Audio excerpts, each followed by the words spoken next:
Hey, ¿qué pasa, chicos, chicas y grandes? Espero todos se encuentren muy bien. Yo soy Roberto y hoy les traigo una lectura más en voz alta. Hoy tocan los diálogos de Platón, así que pónganse cómodos y cómodas. Comencemos. Cármides o de la templanza. Los personajes que participan en este diálogo son Sócrates, Querefón, Critias y Cármides. Sócrates dice: habiendo llegado la tarde anterior de Potidea, del ejército, tuve singular placer, después de tan larga ausencia, en volver a buscar las conversaciones que frecuentaba. Entré en la palestra de Táureas. Pie de página. Sobre las palestras, véanse los viajes del joven Anacarsis, capítulo 8. Continuamos. Frente por frente del templo del pórtico real, y encontré allí una numerosa reunión, compuesta de gente conocida y desconocida. Desde que me vieron, como no me esperaban, todos me saludaron de lejos. Pero Querefón, tan loco como siempre, se lanza en medio de sus amigos, corre hacia mí, y tomándome por la mano: «Oh, Sócrates», dijo, «¿cómo has librado en la batalla?». Poco antes de mi partida del ejército había tenido lugar un combate bajo los muros de Potidea, y acababan de tener la noticia. «¿Cómo ves?», le respondí. «Nos han contado», replicó, «que el combate había sido de los más empeñados, y que habían perecido en él muchos conocidos». «Les han dicho verdad», dije yo. «¿Asististe a la acción?». «Allí estuve». «Ven a sentarte», dijo, «y haznos la historia de ella, porque ignoramos completamente los detalles». En el acto, llevándome consigo, me hizo sentar al lado de Critias, hijo de Callescrus. Me senté, saludé a Critias y a los demás, y procuré satisfacer su curiosidad sobre el ejército, teniendo que responder a 1000 preguntas. Terminada esta conversación, les pregunté a mi vez qué era de la filosofía, y si entre los jóvenes se habían distinguido algunos por su saber o su belleza, o por ambas cosas. Entonces Critias, dirigiendo sus miradas hacia la puerta, y viendo entrar a algunos jóvenes que discutían, y detrás un enjambre de ellos: «Respecto a la belleza», dijo, «vas a saber, Sócrates, en este mismo acto todo lo que hay. Esos que ves que acaban de entrar son los precursores y los amantes del que, a lo menos por ahora, pasa por el más hermoso. Imagino que no está lejos y no tardará en entrar». «¿Quién es? ¿Y de quién es hijo?». «Le conoces», dijo, «pero no se le contaba aún entre los jóvenes que figuraban cuando marchaste. Es Cármides, hijo de mi tío Glaucón y primo mío». «Sí, por Zeus, le conozco. En aquel tiempo, aunque muy joven, no parecía mal. Hoy debe ser adulto y bien formado». «Ahora mismo», dijo, «vas a juzgar de su talle y disposición». Cuando pronunciaba estas palabras, Cármides entró. «No es a mí, querido amigo, a quien es preciso consultar en esta materia, y si he de decir la verdad, soy la peor piedra de toque para decidir sobre la belleza de los jóvenes. En su edad no hay uno que no me parezca hermoso». Indudablemente me pareció admirable por sus proporciones y su figura, y advertí que todos los demás jóvenes estaban enamorados de él, como lo mostraba la turbación y emoción que noté en ellos cuando Cármides entró. Entre los que le seguían venía más de un amante. Que esto sucediera a hombres como nosotros nada tendría de particular, pero observé que entre los jóvenes no había uno que no tuviera fijos los ojos en él, no precisamente los más jóvenes, sino todos, y le contemplaban como un ídolo. Entonces Querefón, interpelándome, dijo: ¿Qué te parece este joven, Sócrates? ¿No tiene hermosa fisonomía? Muy hermosa, respondí yo. Sin embargo, replicó él, si se despojara de sus vestidos, no te fijarías en su fisonomía. Tan bellas son en general las formas de su cuerpo. Todos repitieron las palabras de Querefón. Por Heracles, dije yo. Me hablan de un hombre irresistible, si por cima de todo esto posee una cosa muy pequeña. ¿Cuál es? Dijo Critias.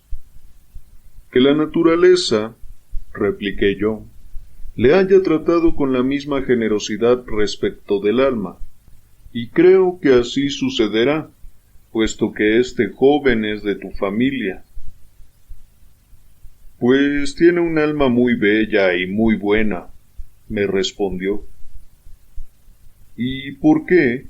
Repliqué yo. ¿No pondremos primero en evidencia su alma y no la contemplaremos antes que su cuerpo?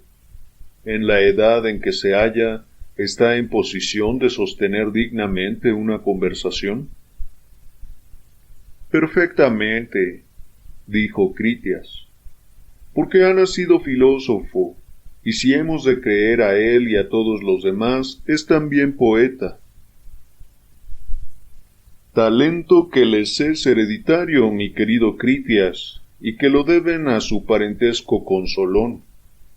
Pero ¿qué esperas para darme a conocer a este joven y llamarle aquí? Aun cuando fuera más joven, ningún inconveniente tendría en conversar con nosotros delante de ti, su primo y tutor. Lo que dices es muy justo. Vamos a llamarle. Dirigiéndose al mismo tiempo hacia un sirviente. Esclavo, dijo, llama a Cármides y dile que quiero que consulte con un médico sobre la indisposición de que me habló estos días. Y dirigiéndose a mí, hace algún tiempo dijo que tiene la cabeza pesada al levantarse de la cama. ¿Qué inconveniente hay en indicar que conoces un remedio a los males de cabeza?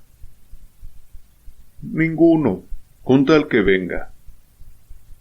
Va a venir. Así sucedió.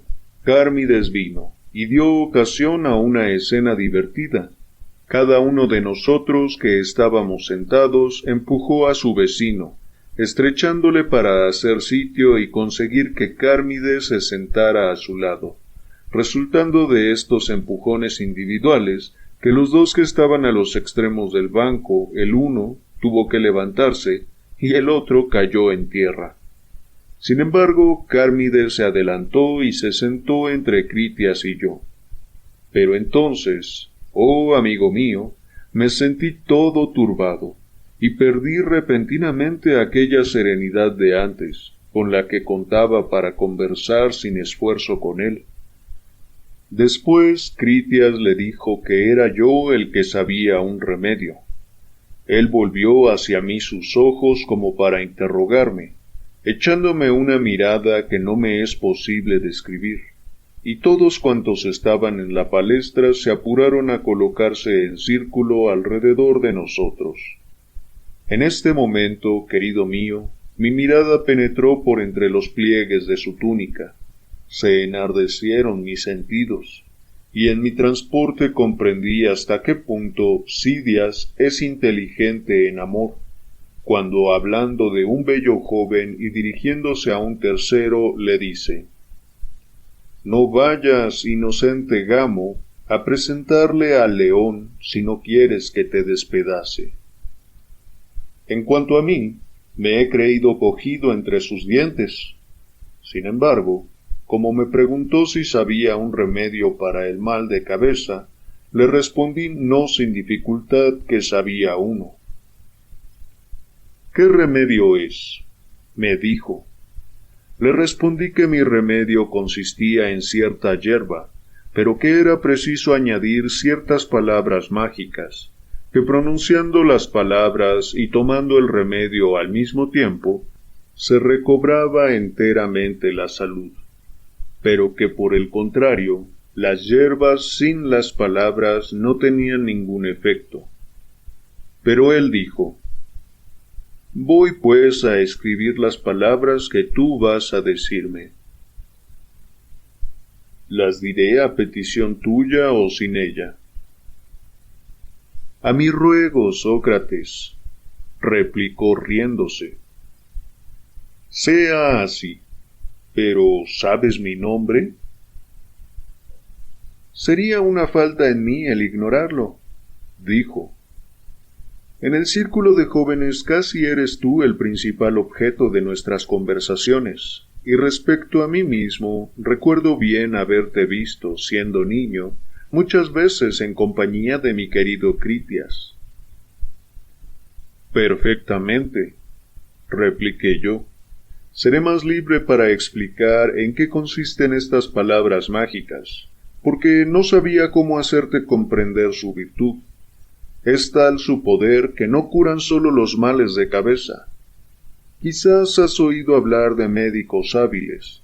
Si se les consulta sobre males de ojos, dicen que no pueden emprender solo la cura de ojos, y que para curarlos tienen que extender su tratamiento a la cabeza entera.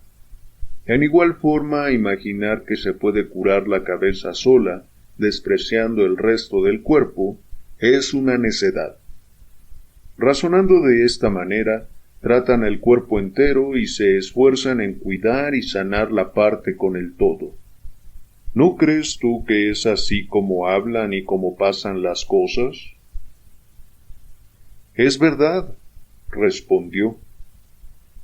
¿Y tú apruebas esta manera de hablar y razonar?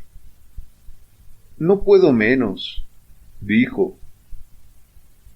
Viendo a Charmides de acuerdo conmigo, más animado, poco a poco recobré mi serenidad y advertí que rehacía mis fuerzas. Entonces le dije: el mismo razonamiento puede hacerse con ocasión de nuestras palabras mágicas. Yo las aprendí allá en el ejército de uno de estos médicos tracios, discípulos de Samolsis. Pie de página. Fue esclavo de Pitágoras, recobró su libertad, vivió 3 años en un subterráneo, de donde salió para hacerse legislador dando leyes y filósofo enseñando la inmortalidad del alma. Heródoto 4:95. Continuemos.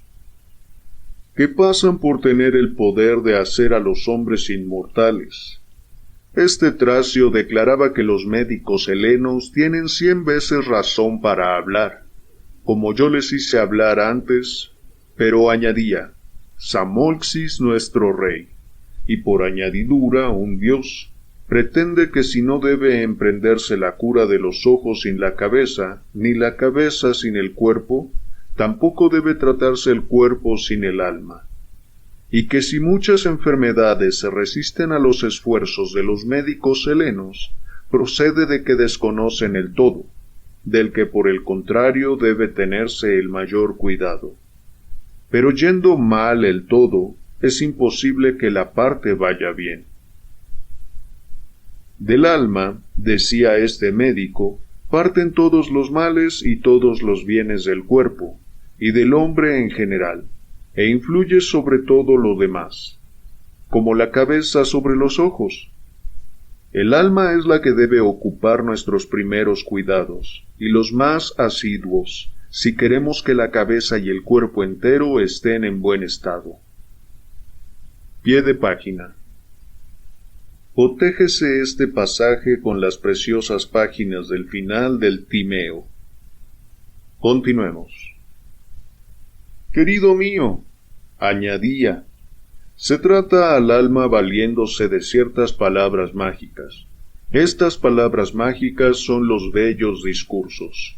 Gracias a estos bellos discursos, La sabiduría toma raíz en las almas, y una vez arraigada y viva, nada más fácil que procurar la salud a la cabeza y a todo el cuerpo. Enseñándome el remedio y las palabras, acuérdate, me dijo, de no dejarte sorprender para no curar a nadie la cabeza con este remedio, si desde luego él no te ha entregado el alma para que la cures con estas palabras. Porque hoy día, añadía, es un error de la mayor parte de los hombres el creer que se puede ser médico de una parte sin serlo de otra. Me recomendó mucho que no cediera a las instancias de ningún hombre, por rico, por noble, por hermoso que fuera, y que no obrara jamás de otra manera. Yo lo he jurado, estoy obligado a obedecer, y obedeceré infaliblemente. Con respecto a ti, siguiendo las recomendaciones del extranjero, si quieres entregarme desde luego el alma para que yo la hechice con las palabras mágicas del Tracio, curaré tu cabeza con el remedio. Si no, yo no puedo hacer nada por ti, mi querido Cármides. Apenas Critias me oyó hablar de esta manera cuando exclamó: «¡Qué fortuna es para este joven Sócrates tener el mal de cabeza, si al curarse ve la necesidad de perfeccionar igualmente su espíritu! Te diré, sin embargo, que Cármides me parece superior a los jóvenes de su edad, no sólo por la belleza de las formas, sino también por esa cosa misma por la que tú has llegado a saber las palabras mágicas. Porque tú quieres hablar de la sabiduría, ¿no es verdad?». «Precisamente». «Has de saber», replicó, «que a los ojos de todos es incontestablemente el más sabio entre sus compañeros, y que en todo lo demás no es inferior a ninguno de la edad que tiene». «Ciertamente», dije entonces, «es justo, oh Cármides, que sobresalgas entre los demás por todas estas cualidades, porque no creo que ninguno de nosotros, remontando hasta nuestros abuelos, pueda presentar con probabilidad dos familias capaces de producir por su alianza un renuevo más precioso ni más noble que aquellas de las que tú desciendes. Anacreonte, Solón y los demás poetas han celebrado a Porfía la familia de tu padre, que se liga a Critias, hijo de Drópido, diciendo lo mucho que ha sobresalido por su belleza y su virtud, y por todas las demás ventajas que constituyen la felicidad. Por la de tu madre sucede lo mismo. Jamás se conoció en el continente un hombre ni más hermoso ni mejor que tu tío Pirilampo, embajador que fue ya cerca del gran rey, ya cerca de otros príncipes del continente. Esta familia no cede en nada a la precedente. Con tales antepasados tú no puedes menos de ser el primero de todos. Por esta parte de belleza que se ofrece a la vista, querido hijo de Glaucón, no has degenerado de tus abuelos, y sí en cuanto a sabiduría y a otras cualidades análogas, estás dotado en los términos manifestados por Critias. Entonces, mi querido Cármides, declaro que tu madre ha echado al mundo un dichoso mortal. Entendámonos, pues, si estás ya en posesión de la sabiduría, como lo pretende mi querido Critias, eres suficientemente sabio. Nada tienes que ver con las palabras mágicas de Samolxis o de Avaris, el hiperbólico. Pie de página. Escita, hijo de Ceutus, encantador curandero que navegaba por los aires. Herodoto 4:36. Continuemos. Y debo en este instante enseñarte el remedio para el mal de cabeza. Pero si, por el contrario, piensas tener aún algo que aprender, es preciso que yo te hechice antes de hacerte conocer el remedio. A ti toca decirme si participas de la opinión de Critias, si crees tu sabiduría completa o aún incompleta. Cármides se ruborizó de pronto y pareció más hermoso, porque la modestia cuadraba bien a su edad juvenil. Después dijo con cierta dignidad que no le era fácil responder en el acto sí o no a semejante pregunta, porque añadió: si niego que soy sabio, me acuso a mí mismo, lo que no es razonable, y además doy un mentiz a Critias y a muchos otros que me creen sabio a lo que parece. En el caso contrario hago yo mismo mi elogio, lo que no es menos inconveniente. Yo no sé qué responder. Entonces yo le dije: hablas bien, Cármides, y he aquí en consecuencia cuál es mi dictamen. Es que examinaremos juntos si tú posees o no la cualidad en cuestión. De esta manera evitaremos tú el decir palabras que te costarían demasiado, y yo el curarte sin haber examinado antes si tienes necesidad del remedio. Si esto te place, emprenderé contigo este examen. Si no, dejémoslo en este estado. Cármides dice: eso me agrada cuanto es posible y te suplico que veas cuál es la mejor manera de proceder a esta indagación. Sócrates dice: he aquí el mejor método, en mi opinión, para proceder al examen. Evidentemente, si posees la sabiduría, eres capaz de formar juicios sobre ella, porque residiendo en ti, si de hecho reside, es una necesidad que se haga sentir interiormente, y haciéndose sentir no puedes menos de formarte una opinión sobre la naturaleza y caracteres de la sabiduría. ¿No lo crees así?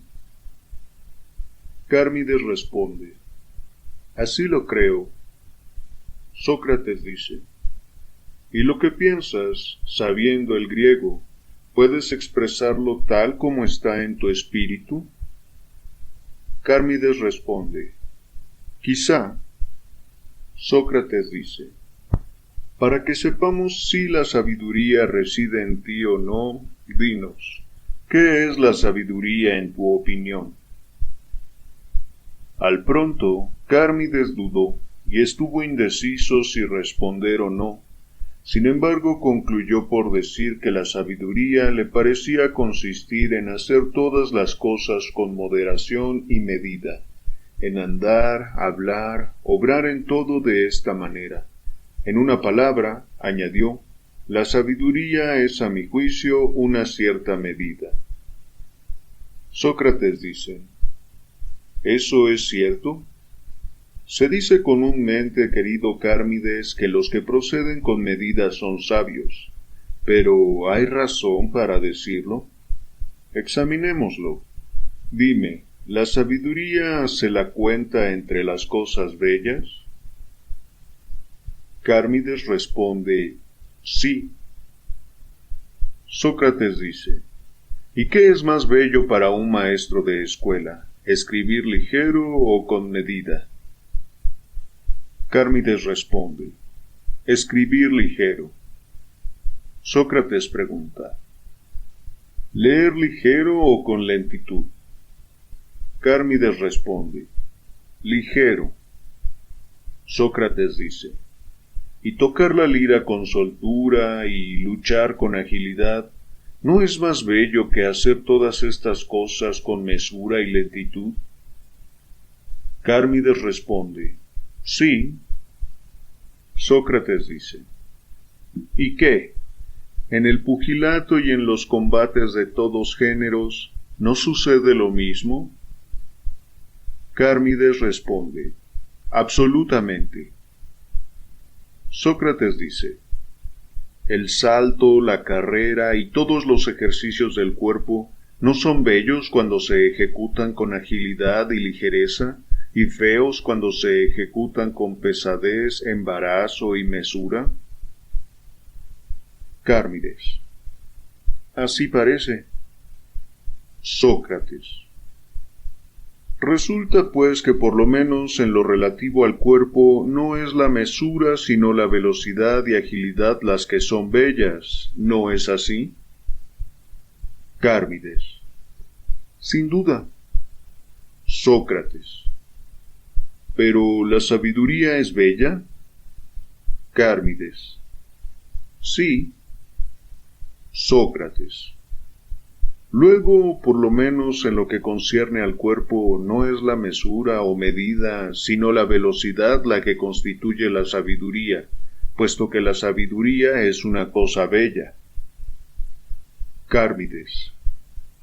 Eso es muy probable. Sócrates.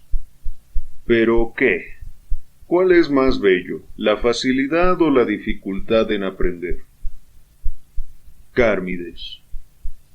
La facilidad. Sócrates. Pero la facilidad en aprender consiste en aprender pronto, y la dificultad en aprender con mesura y lentitud. Cármides. Sí. Sócrates. ¿Y no es más bello y en alto grado instruir a uno con prontitud que con mesura y lentitud? Cármides. Sí. Sócrates.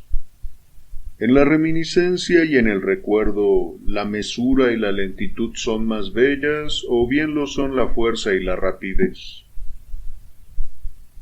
Cármides. Son la fuerza y la rapidez. Sócrates. Una comprensión fácil no consiste en un ejercicio rápido del alma y no en la mesura. Cármides. Es cierto. Sócrates.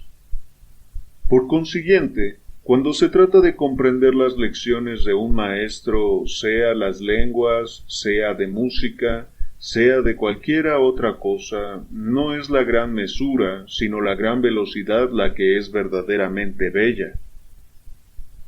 Cármides. Sí. Sócrates. Luego, mi querido Cármides, en todo lo que concierne al alma, la agilidad y la velocidad, ¿parecen más bellas que la lentitud y la mesura? Cármides. Es muy probable. Sócrates. De donde se sigue, razonando como hasta aquí, que la sabiduría no es la mesura, ni una vida mesurada es una vida sabia, siendo la sabiduría inseparable de la belleza, porque no hay medio de negarlo. Las acciones mesuradas nunca, o salvas bien pocas excepciones, nos parecen en el curso de la vida más bellas que las que se realizan con energía y rapidez. Y aun cuando, querido mío, las acciones más bellas por la mesura que por la fuerza y la rapidez fuesen más numerosas que las otras, no por esto se tendría derecho a decir que la sabiduría consiste más bien en obrar con mesura que con fuerza y rapidez, ya sea andando, ya leyendo, ya haciendo cualquiera otra cosa, ni que una vida mesurada es más sabia que una vida sin mesura, porque al cabo hemos reconocido que la sabiduría se refiere a la belleza, y hemos reconocido también que la rapidez no es menos bella que la mesura. Cármides. Lo que dice Sócrates me parece de hecho justo. Sócrates. Pues bien, mi querido Cármides, fíjate atentamente en ti mismo, considera en lo que te has convertido bajo el imperio de la sabiduría, y cuál debe ser ésta para haberte hecho sabio, y condensando enseguida tus ideas, di claramente y como hombre de corazón lo que es la sabiduría en tu opinión. Y él, después de haber reflexionado y examinado resueltamente la cosa en sí mismo, dijo: Me parece que lo propio de la sabiduría es producir el rubor, hacer al hombre modesto y vergonzoso. La sabiduría es, pues, el pudor. Sócrates. Sea. ¿No confesaste antes que la sabiduría era una cosa bella? Cármides. Sin duda. Sócrates. ¿Y los hombres sabios son buenos igualmente? Cármides. Sí. Sócrates. ¿Es buena una cosa que no produce lo bueno? Cármides. No, ciertamente. Sócrates. La sabiduría no es sólo una cosa bella, sino una cosa buena. Cármides. Así me parece. Sócrates. ¿Pero qué? ¿No crees que Homero ha tenido razón en decir, el pudor no es bueno al indigente? Pie de página. Homero, Odisea, colección Sepan Cuántos, editorial Porrúa, S.A. Rapsodia 17-348. En rigor el texto dice, al que está necesitado no le conviene ser vergonzoso. Continuemos. Cármides. Verdaderamente sí. Sócrates. Pero entonces el pudor es bueno y no es bueno a la vez. Cármides. Así parece. Sócrates. Pero la sabiduría es buena, puesto que hace buenos a los que la poseen, sin hacerlos jamás malos. Cármides. A mi parecer es como dices. Sócrates. Luego la sabiduría no es pudor, puesto que es esencialmente buena, y que el pudor tan pronto es bueno, tan pronto malo. Cármides. Bien dicho, Sócrates, a mi parecer. Pero veamos si te place esta otra definición de la sabiduría. Me acordé hace un momento haber oído decir que la sabiduría consiste en hacer lo que nos es propio. Examina, pues, si el autor de estas palabras te parecen haber hablado bien. Sócrates. Picaruelo. ¿Es Critias o algún otro filósofo el que te ha sugerido esta idea? Critias dice, algún otro seguramente, porque de mí no lo ha oído.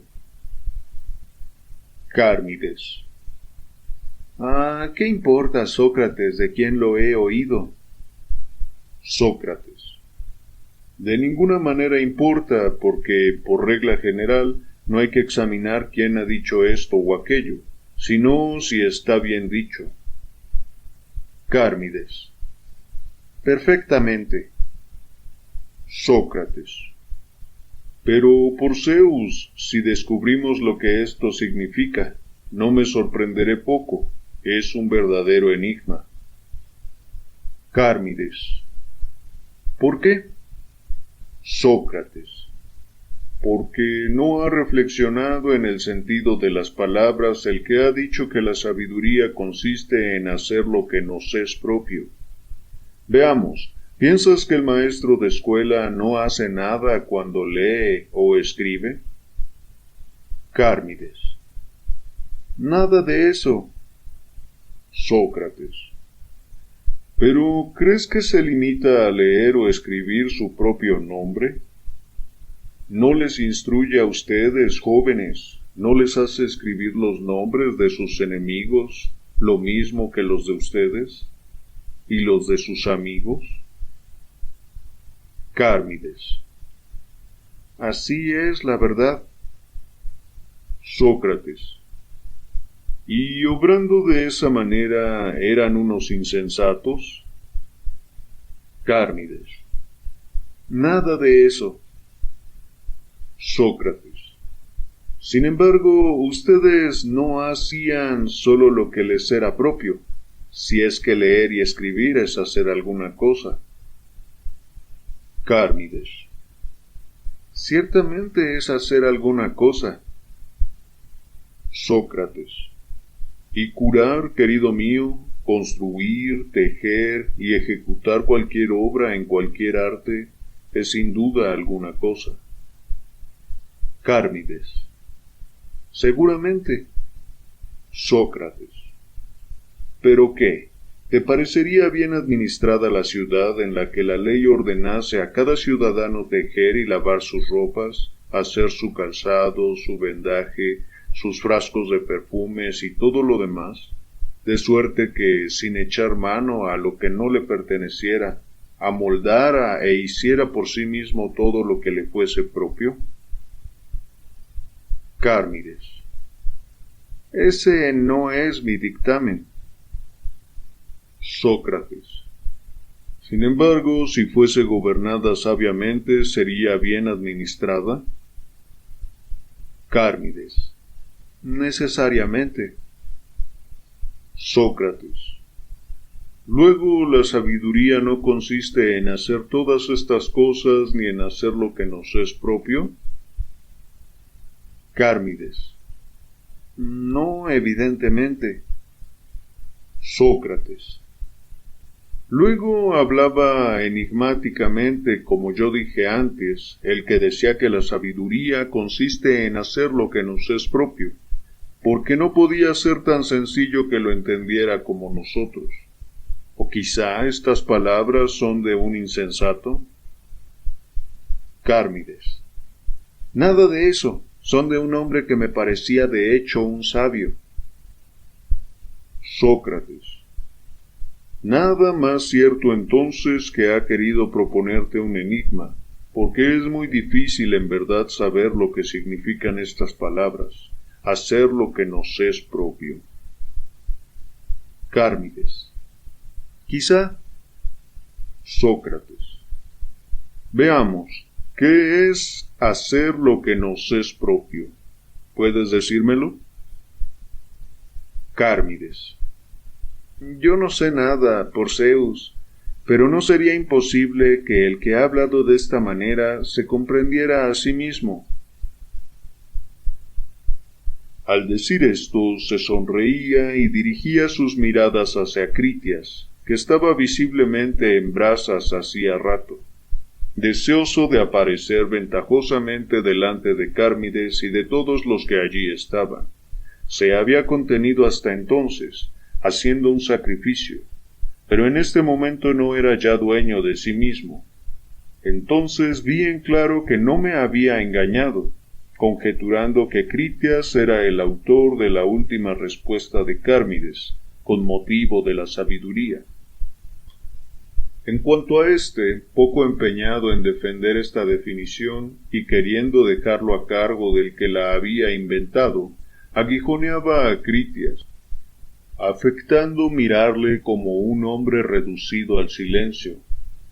Este, no pudiendo sufrir más y no menos colérico contra el joven que un poeta contra el actor que desempeña mal su papel, dirigiéndole una mirada, exclamó: ¿Crees, Cármides, que porque tú no sabes lo que pensaba aquel que ha dicho que la sabiduría consiste en hacer lo que nos es propio, crees, repito, que él no lo supiera?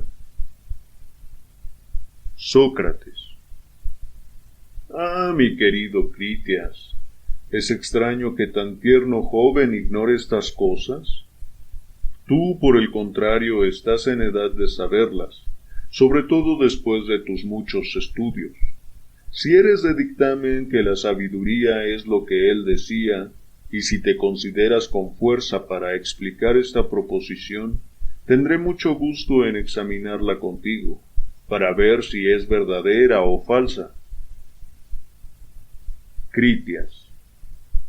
Sí, ciertamente soy de este dictamen, y me considero con fuerzas para defenderlo. Sócrates. Muy bien, pero veamos, ¿me concedes lo que antes dije?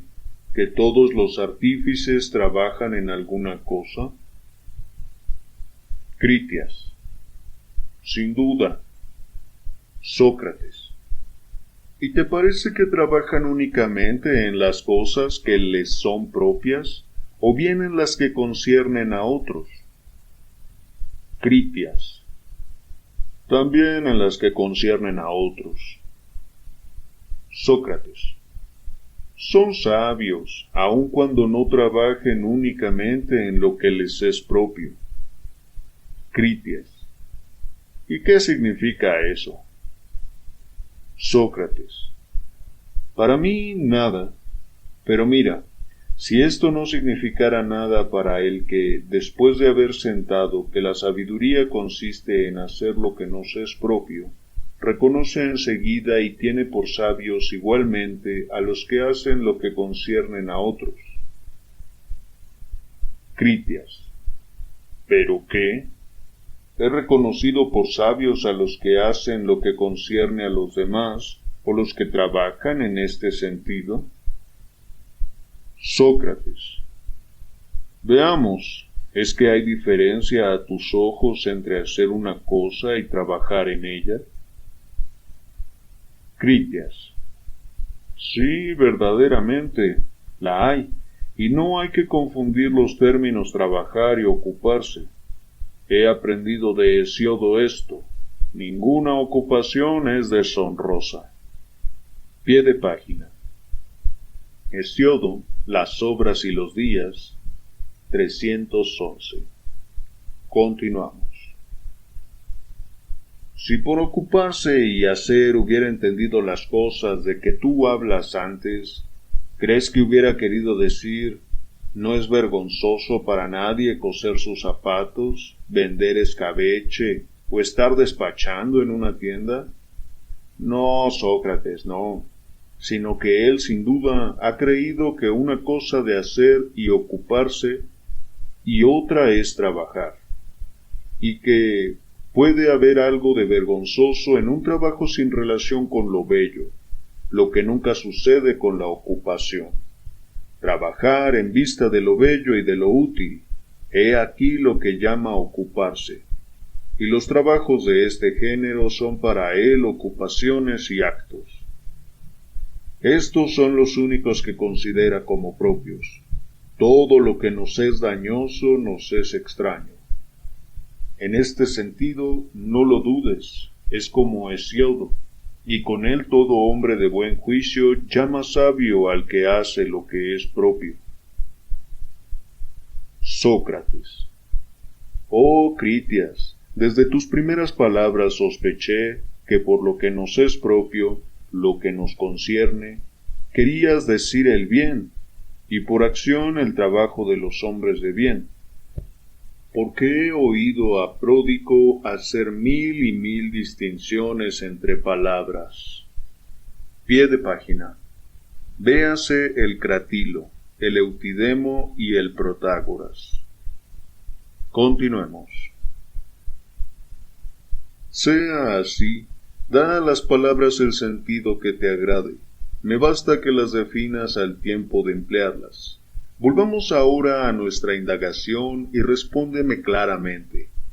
¿Hacer el bien o trabajar en él, o como quieras llamarlo, es lo que tú llamas sabiduría? Critias. Sin duda. Sócrates. ¿Sabio es el que hace el bien, no el que hace el mal? Critias. Tú, amigo querido mío, ¿no eres de mi dictamen? Sócrates. No importa. Lo que tenemos que examinar no es lo que yo pienso, sino lo que tú dices. Critias. Pues bien, el que no hace el bien sino que hace el mal, declaro que no es sabio. Al que no hace el mal sino el bien, lo declaro sabio. La práctica del bien, he aquí precisamente cómo defino la sabiduría. Sócrates. Podrá suceder que tengas razón, sin embargo una cosa me llama la atención, y es que admites que un hombre pueda ser sabio y no saber que lo es. Critias. No hay tal, de ninguna manera admito eso. Sócrates. ¿No has dicho antes que los artífices pueden muy bien trabajar en las cosas que conciernen a otros y ser sabios? Critias. Ya lo he dicho, pero ¿qué significa esto? Sócrates. Nada, pero respóndeme. ¿El médico que cura a un enfermo te parece que obra con utilidad para sí mismo y para el enfermo? Critias. Sí, ciertamente. Sócrates. ¿Conduciéndose de esta manera se conduce convenientemente? Critias. Sí. Sócrates. ¿Y el que se conduce convenientemente no es sabio? Critias. ¿Lo es? Sócrates. Pero es necesario que el médico sepa si sus remedios tienen o no tienen un efecto útil, y el obrero debe saber si sacará o no sacará provecho de su trabajo. Critias. Quizá no. Sócrates. Sucede algunas veces que un médico hace unas cosas útiles y otras dañosas sin saber lo que hace. Sin embargo, según tú, cuando obra útilmente, obra sabiamente. ¿No es esto lo que decías? Critias. Sí. Sócrates. Luego, al parecer, puesto que obra algunas veces útilmente, obra sabiamente, es sabio, y sin embargo él no se conoce, no sabe que es sabio. Critias. Pero no, Sócrates, eso no es posible. Si crees que mis palabras conducen necesariamente a esta consecuencia, prefiero retirarlas. Quiero más confesar sin rubor que me he expresado inexactamente que conceder que se pueda ser sabio sin conocerse a sí mismo. No estoy distante de definir la sabiduría, el conocimiento de sí mismo, y de hecho soy de la opinión del que colocó en el templo de Delfos una inscripción de este género. Esta inscripción es, a mi parecer, el saludo que el dios dirige a los que entran, en lugar de la fórmula ordinaria, sed dichoso, creyendo al parecer que este saludo no es conveniente, y que a los hombres debe desearse no la felicidad, sino la sabiduría. He aquí en qué términos tan diferentes de los nuestros habla el Dios a los que entran en su templo. Y yo comprendo bien el pensamiento del autor de la inscripción. Sed sabio, dice a todo el que llega, lenguaje un poco enigmático, como el de un adivino. Conócete a ti mismo y sé sabio. Es la misma cosa, por lo menos así lo pensamos la inscripción y yo. Pero puede verse en esto una diferencia, y es el caso de los recientes. Nada en demasía, date en caución, y no estás lejos de tu ruina. Han tomado la sentencia «Conócete a ti mismo» por un consejo, y no por el saludo del Dios a los que entran. Y queriendo hacer ver que también ellos eran capaces de dar útiles consejos, han grabado estas máximas sobre los muros del edificio. He aquí, Sócrates, ¿a dónde tiende este discurso? Todo lo que precede te lo abandono. Quizá la razón está de tu parte, quizá la mía. En todo caso, nada de sólido hemos dicho. Pero ahora estoy resuelto a sostenerme con razones, si no me concedes que la sabiduría consiste en conocerse a sí mismo. Sócrates. Pero, mi querido Critias, obras conmigo como si tuviese la pretensión de saber las cosas sobre que interrogo, y como si yo no tuviese más que querer para hacer de tu dictamen. Dios me libre de que así suceda. Yo busco de buena fe la verdad contigo. Hasta ahora la ignoro. Cuando haya examinado la proposición nueva que presentas, te diré claramente si soy o no de tu dictamen. Pero dame tiempo para hacer este examen. Critias. Hazlo. Sócrates. Comienzo. Si la sabiduría consiste en conocer alguna cosa, evidentemente es una ciencia, y la ciencia de alguna cosa, ¿no es así? Critias. Es una ciencia, la de sí mismo. Sócrates. ¿Y la medicina es la ciencia de lo que es sano? Critias. Sin duda. Sócrates. Y si me preguntaras, la medicina, esta ciencia de lo que es sano, ¿en qué nos es útil y qué bien nos procura? Yo te respondería, un bien que no es poco precioso. Nos da la salud, lo que es un magnífico resultado. Creo que me concedes esto.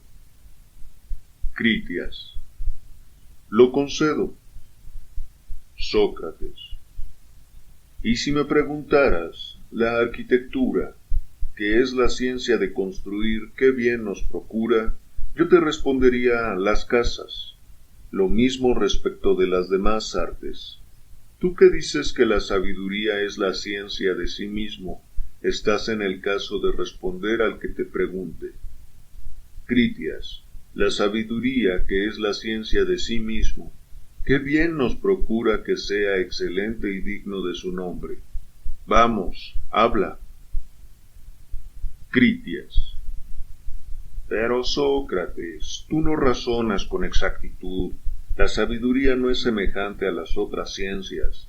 Estas no son semejantes entre sí. Y tú supones en tu razonamiento que todas se parecen. Veamos, dime, ¿dónde encontraremos los productos de la aritmética y la geometría? Como vemos en una casa el producto de la arquitectura, y en un vestido el producto del arte de tejer, y así en una multitud de otros efectos, producto de una multitud de otras artes. ¿Puedes mostrarme los resultados de estas dos ciencias? Pero no, tú no puedes. Sócrates. Es cierto, pero puedo por lo menos mostrarte de qué objeto cada una de estas ciencias es la ciencia, objeto bien diferente de la ciencia misma. Así es, que la aritmética es la ciencia del par y del impar, de sus propiedades y de sus relaciones. ¿No es así? Critias. Sin duda. Sócrates. ¿Y el par y el impar difieren de la aritmética misma? Critias. No puede ser de otra manera. Sócrates. Y la estática es la ciencia de lo pesado y de lo ligero. Lo pesado y lo ligero difieren de la estática misma. ¿No lo crees así? Critias. Lo creo. Sócrates.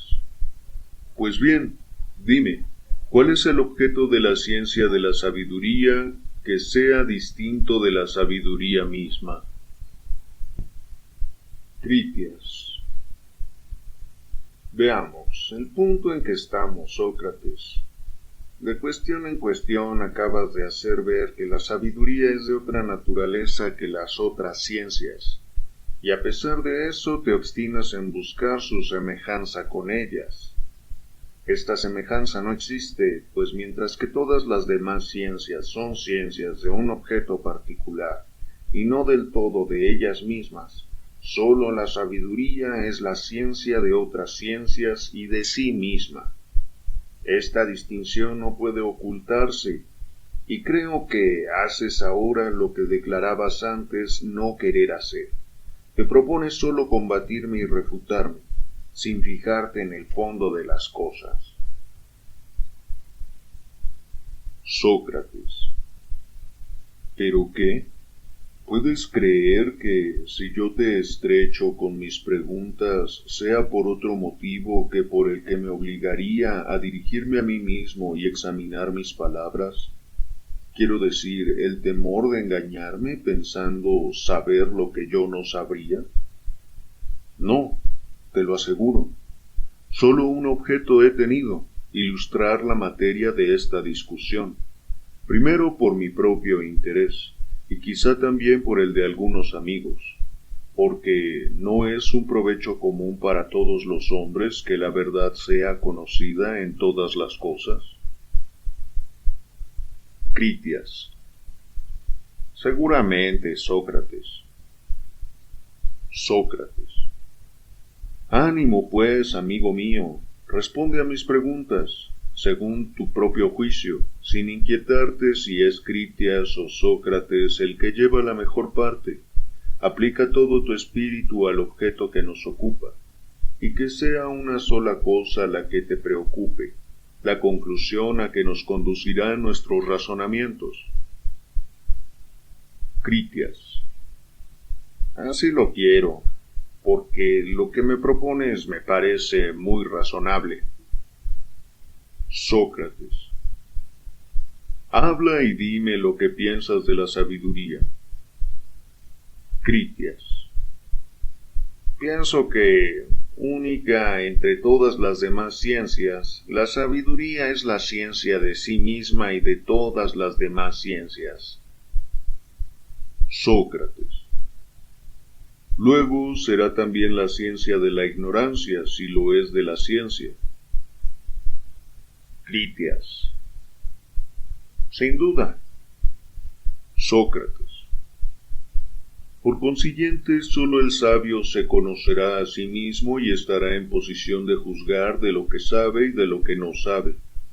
En igual forma, sólo el sabio es capaz de reconocer respecto a los demás lo que cada uno sabe, creyendo saberlo, como igualmente lo que cada uno cree saber, no sabiéndolo.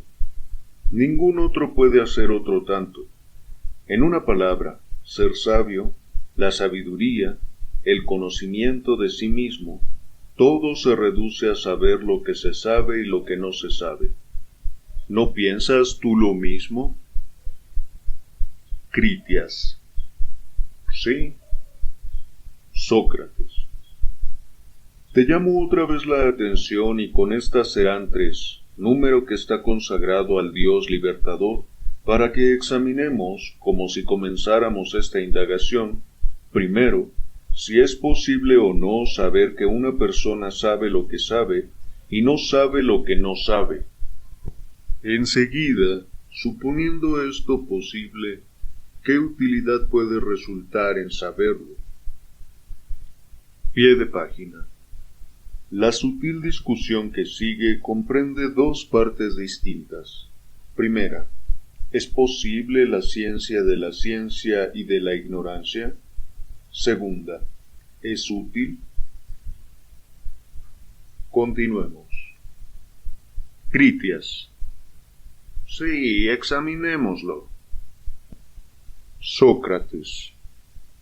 Pues bien, mi querido Critias, mira si en esta indagación eres más afortunado que yo, porque me veo sumamente embarazado. Te explicaré este conflicto mío. Critias. Con gusto. Sócrates. ¿Y cómo no tengo de verme embarazado si lo que has dicho es una verdad? Es decir, si existe una cierta ciencia que no es la ciencia de ninguna otra cosa más que de sí misma y de las otras ciencias, y que además es la ciencia de la ignorancia. Critias. Pues todo eso es verdad.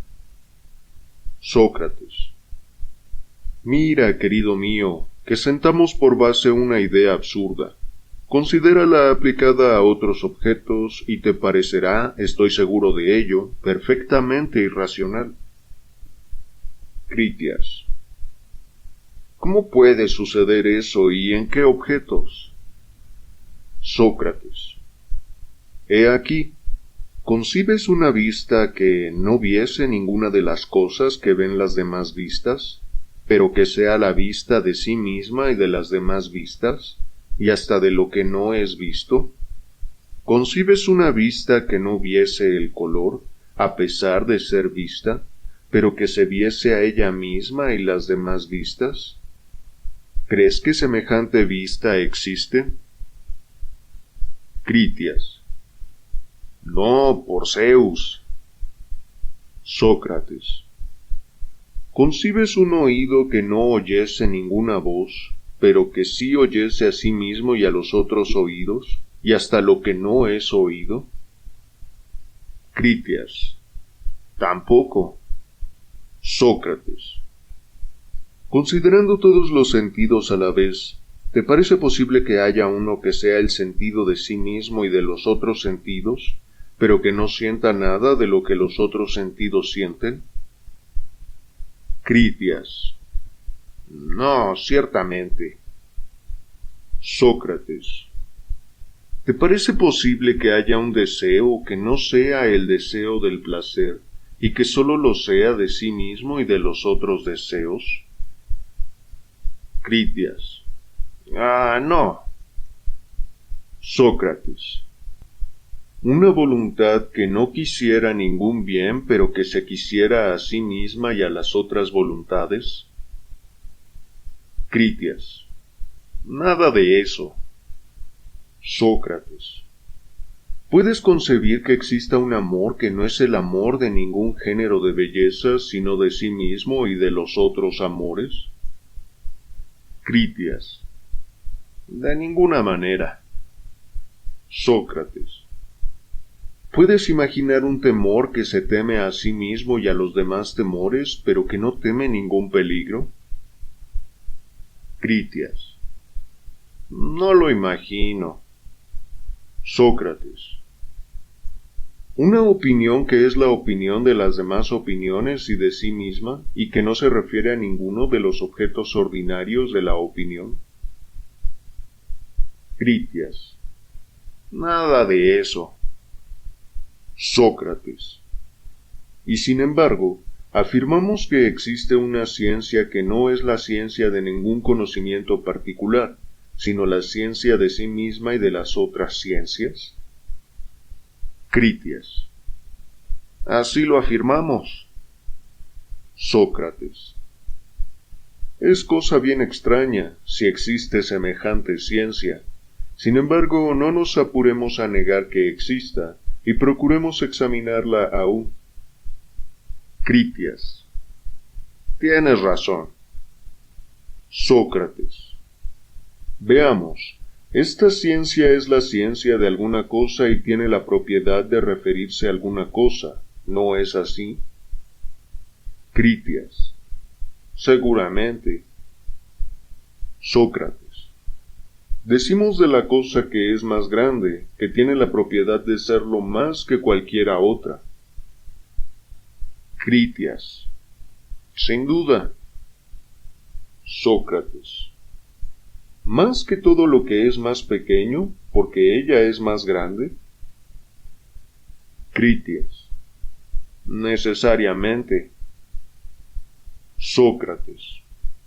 Si encontráramos un cuerpo más grande que lo fuera más que los demás cuerpos y que él mismo, sin ser más grande que los cuerpos sobrepujados por aquellos que él sobrepuja, ¿no se seguiría de toda necesidad que sería a la vez más grande que sí mismo y más pequeño que sí mismo?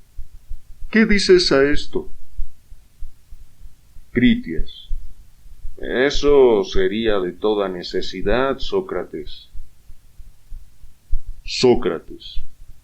Si se encontrara un número que fuese doble de los demás números dobles y de sí mismo, estos otros números y él mismo no serían más que mitades con relación a aquel que fuera doble, porque lo doble no puede ser sino de una mitad. Critias. Es cierto. Sócrates. Por consiguiente, una cosa sería al mismo tiempo más grande que sí misma y más pequeña, más pesada y más ligera, más vieja y más nueva, y así de todo lo demás. ¿No es indispensable que la cosa que posee la propiedad de referirse a sí misma posea además la cualidad a que tiene la propiedad de referirse? Por ejemplo, el oído solo oye la voz, ¿no es así? Critias. Sí. Sócrates. Si el oído se oyera a sí mismo, sólo sería a condición de tener una voz, porque en otro caso él no oiría. Critias. Es preciso, Sócrates. Y la vista, querido mío, si viera a sí misma, sería preciso necesariamente que ella tuviera algún color, porque la vista no puede verlo incoloro. Critias. No, sin duda. Sócrates.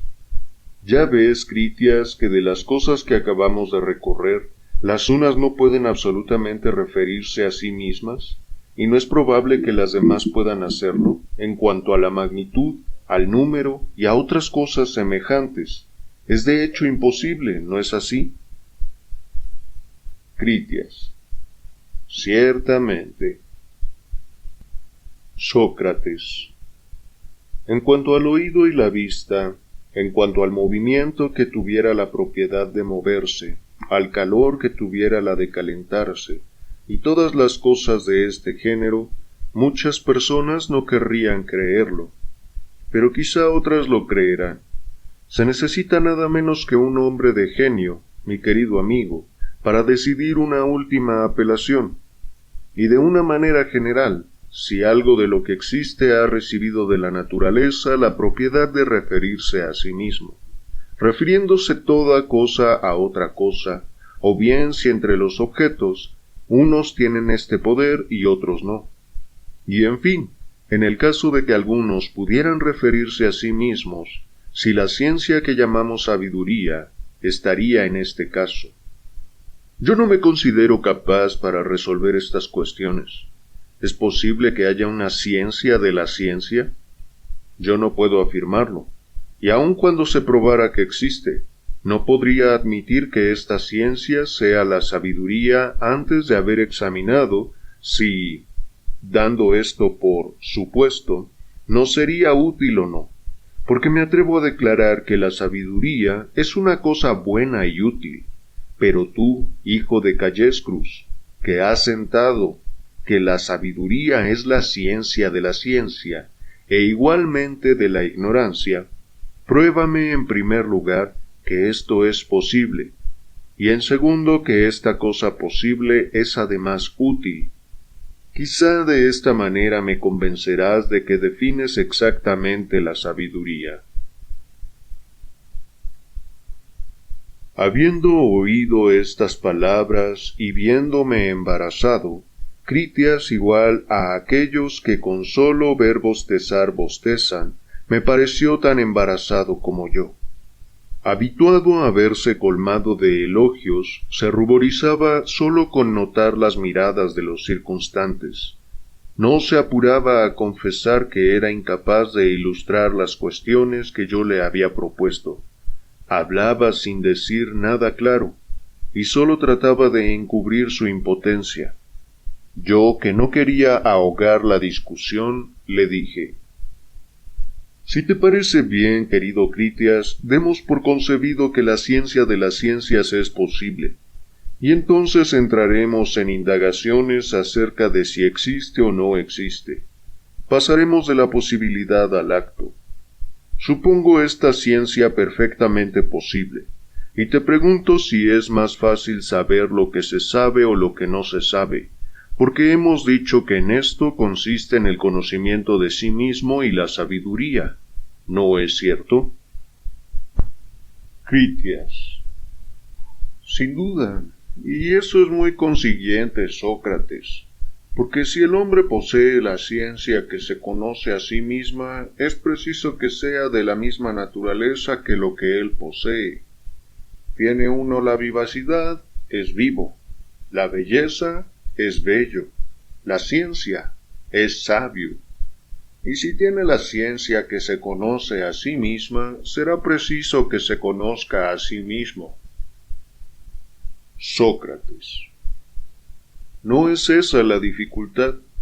Sin duda, si alguno posee lo que se conoce a sí mismo, se reconocerá él a sí mismo igualmente.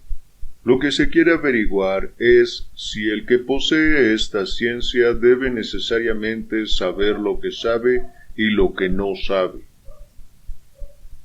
Critias. Sin duda, Sócrates, porque eso es lo mismo. Sócrates.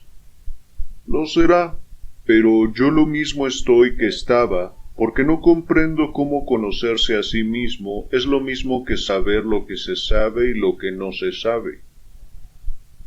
Critias. ¿Qué quieres decir con eso? Sócrates. Lo siguiente. ¿La ciencia de una ciencia podrá hacer más que distinguir entre dos cosas? ¿Qué es una ciencia y qué no es una ciencia? Critias. No, a eso se limitará. Sócrates. ¿Son una misma cosa la ciencia y la ignorancia de lo que es sano, y la ciencia y la ignorancia de lo que es justo? Critias. No. Sócrates. La primera de estas ciencias es, creo, la medicina, y la segunda la política. Y la ciencia de la ciencia es simplemente la ciencia. Critias. Imposible negarlo. Sócrates. El que no conoce ni lo sano ni lo justo y solamente tiene la ciencia de la ciencia, reducido a esta ciencia única, podrá saber que él sabe alguna cosa y que posee una cierta ciencia, y lo sabrá de los demás y de sí mismo. ¿No es así? Critias. Sí. Sócrates. Pero lo que se sabe, pie de página. La ciencia particular, medicina, arquitectura, etc., es el conocimiento de algo concreto. Filosofía, sabiduría, es conciencia de ese saber. Ello es el saber de lo que se sabe, vale decir un saber general. Continuamos. ¿Cómo pudo saberlo por medio de esta ciencia? Es en efecto por medio de la medicina y no por la sabiduría, como conoce lo que es sano, por la música y no por la sabiduría lo que es armonioso, por la arquitectura y no por la sabiduría lo que es propio para construir, y así de lo demás, ¿es cierto? Critias. Así me parece. Sócrates. Por la sabiduría, si es sólo la ciencia de la ciencia, ¿cómo sabrá que él sabe lo que es sano o lo que es propio para construir? Critias. Es imposible. Sócrates. El que ignora estas cosas no sabe lo que él sabe, sino únicamente que él sabe. Critias. Así me parece. Sócrates. Luego, la sabiduría y el ser sabio consiste no en saber lo que sabe y lo que no se sabe, sino sólo que se sabe y que no se sabe. Critias. Probablemente. Sócrates. Luego, la sabiduría no pone en posición de reconocer en otro que pretende saber alguna cosa, si sabe en efecto lo que pretende saber o si no lo sabe. Toda su virtud se limita a enseñarnos que posee una cierta ciencia. ¿Cuál es la materia de esta ciencia? La sabiduría no nos lo dirá jamás. Critias. No parece que pueda. Sócrates. Tampoco nos hará más capaces para discernir el que se da por médico sin serlo del que lo es verdaderamente, ni discernir en general los hábiles de los ignorantes. Examinemos este punto de la manera siguiente. El sabio o cualquier otro hombre, para distinguir el verdadero del falso médico, obrará de este modo. Seguramente no le interrogará sobre la medicina. Pie de página. Otra distinción que debe tenerse presente. Platón distingue entre la medicina en tanto que ciencia y el objeto de la medicina, es decir, lo sano y lo enfermo. El médico no conoce la medicina, sino sólo el objeto de la medicina. El sabio conoce la medicina y no su objeto. y he aquí por qué éste no puede juzgar a aquel. Continuamos. Porque ya hemos dicho que el médico no entiende de ella, como que no conoce más que lo que es sano o dañoso a la salud.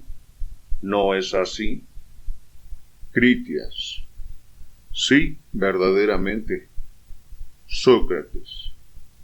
El médico no sabe nada relativamente a la medicina, puesto que la medicina es una ciencia. Critias. En efecto. Sócrates. El sabio, es cierto, reconocerá que el médico posee una ciencia, pero si quiere averiguar qué ciencia, ¿no deberá informarse a qué objeto se refiere? ¿No es cierto que lo que caracteriza cada ciencia no es el ser ciencia, sino el ser una cierta ciencia particular y el referirse a ciertos objetos particulares? Critias. Es cierto. Sócrates. Lo que caracteriza a la medicina, lo que la distingue de las demás ciencias, es que tiene por objeto lo que es sano y lo que es dañoso a la salud. Critias. Sí. Sócrates. Luego, el que se proponga examinar a alguno sobre la medicina, debe examinarle de las cosas que son propias de la misma, porque supongo que no podrá examinarle de cosas extrañas con las que esta ciencia no esté en relación. Critias. No, ciertamente. Sócrates. El que quiera proceder por orden sondeará al médico sobre las cosas sanas y las cosas dañosas a la salud para juzgar de su mérito. Critias. Ese es mi dictamen. Sócrates. Hará estudio sobre las palabras y acciones del médico para juzgar si las unas son bien dichas y las otras bien hechas. Critias. Necesariamente. Sócrates. Pero sin la medicina es posible comprender, sean las palabras, sean las acciones de un médico. Critias. De ninguna manera. Sócrates. Fuera del médico nadie será capaz de ello, ni aun el sabio, porque en otro caso uniría los conocimientos de un médico a los de un sabio. Critias. Es cierto. Sócrates. Por consiguiente, si la sabiduría es sólo la ciencia de la ciencia y de la ignorancia, es claro como el día que no nos pondrá en posición de distinguir el médico que posee su arte, del que no lo posee, y le impone a los demás y a sí mismo, ni tampoco nos hará buenos jueces en las otras artes, excepto en aquellas que practiquemos nosotros mismos. Pero todos los artistas pueden hacer otro tanto. Critias. Es cierto. Sócrates. Pues bien, querido Critias, reducida la sabiduría a estos términos, ¿cuál puede ser su utilidad? Ah, si, como supusimos al principio, el sabio supiese lo que sabe y lo que no sabe, si supiese que sabe ciertas cosas y no sabe otras ciertas cosas, si pudiese además juzgar a los demás hombres en esta misma relación, entonces yo lo declaro, nos sería infinitamente útil el ser sabios.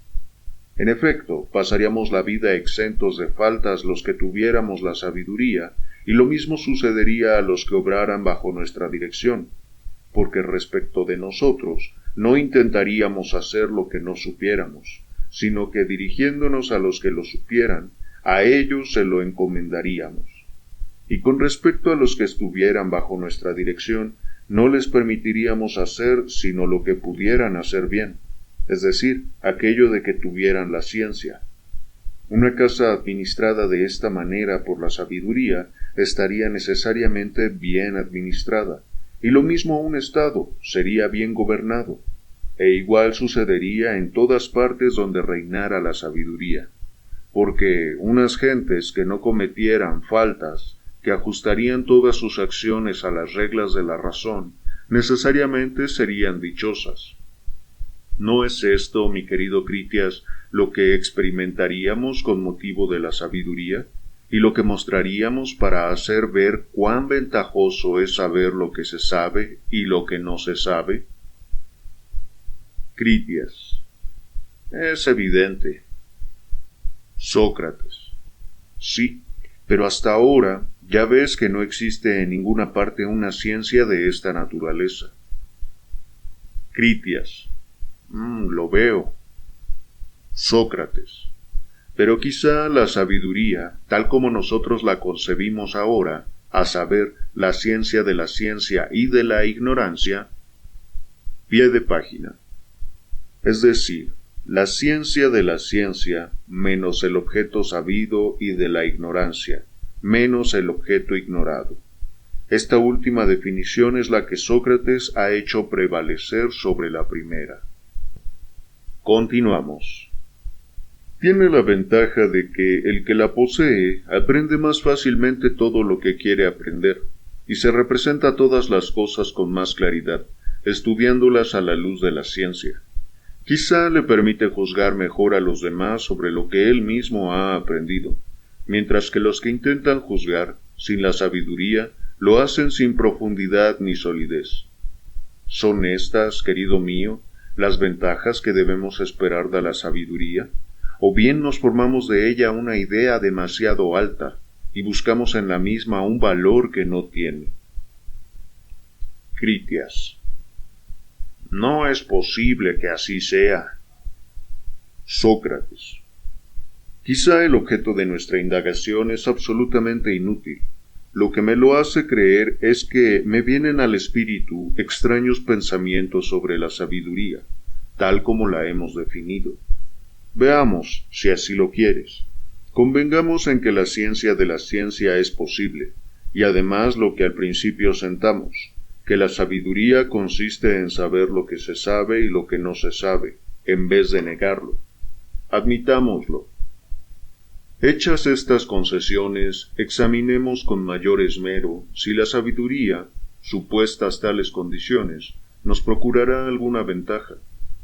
En efecto, diciendo antes que la sabiduría, si tal fuese su naturaleza, sería para nosotros un gran bien, presidiendo al gobierno de las familias y de los estados, me parece, mi querido Critias, que hemos razonado mal. Critias. ¿Cómo? Sócrates. Porque hemos concedido con demasiada ligereza que sería un gran bien para los hombres hacer aquello que saben y encomendar lo que no saben a los que lo saben. Critias. ¿No hemos tenido razón para concederlo? Sócrates. No, yo creo que no. Critias. En verdad, Sócrates, dices cosas extrañas. Sócrates. Por el cielo, eso mismo me parece a mí, y pensando en esto es por lo que dije que se me venían a la mente ideas extrañas, y que temía no hubiéramos examinado bien la cuestión, porque, a decir verdad, en el acto mismo en que estuviéramos de acuerdo en que la sabiduría es todo lo que hemos dicho, no por esto vería más claro qué bien nos procura. Critias. ¿Cómo? Explícate, por lo menos sepamos cómo piensas. Sócrates. Creo que me extralimito, pero no importa. Cuando una idea se presenta al espíritu es preciso examinarla y no dejarla escapar a la aventura, por poco amor que uno se tenga a sí mismo. Critias. No es posible hablar mejor. Sócrates. Escucha, pues, mi sueño y juzga si ha salido por la puerta de marfil o por la de cuerno. Pie de página. Homero, Odisea, colección sepan cuántos, editorial Porrúa, Rapsodia 19, 563. Continuamos. Quiero que la sabiduría, tal como antes la definimos, ejerza sobre nosotros un imperio absoluto. Pues bien, ¿qué ventajas nos promete con todo su cortejo de ciencias? Únicamente la siguiente. Si un hombre se da por piloto y no lo es claro que no nos sorprenderá lo mismo que no podrán abusar de nosotros ni un médico, ni un general, ni una persona que pretenda saber lo que no sabe. ¿Qué ventaja sacaremos de esto, sino una mejor salud para el cuerpo, librarse de los peligros de la guerra y de la mar? En fin, tener nuestros muebles, nuestros vestidos, nuestros calzados, más artísticamente hechos, porque sólo nos valdremos de los verdaderos artistas. Avancemos, si quieres, hasta conceder que la adivinación es la ciencia del porvenir, y que la sabiduría, saliendo al frente, nos pone en guardia contra los charlatanes, y nos descubre los verdaderos adivinos, que son los que saben lo que realmente ha de suceder. Pues bien, yo concibo perfectamente que la especie humana en esta condición obrará y vivirá conforme a la ciencia. La sabiduría, en efecto, guardián vigilante, no permitirá a la ignorancia deslizarse en nuestros trabajos, mas por vivir conforme a la ciencia, ¿viviremos mejor y seremos dichosos? He aquí lo que yo aún no puedo comprender, mi querido Critias. Critias. Sin embargo, no veo de qué medio has de valerte para encontrar un modo mejor de vivir, si vivir conforme a la ciencia no tiene ningún valor a tus ojos. Sócrates. Escucha aún una pequeña explicación, te lo suplico. ¿Según qué ciencia? ¿La del zapatero? Critias. No, por Zeus. Sócrates. ¿Quizá la del herrero? Critias. No. Sócrates. ¿Será en la del trabajar en lana, en madera o en otras cosas de la misma especie? Critias. De ninguna manera. Sócrates.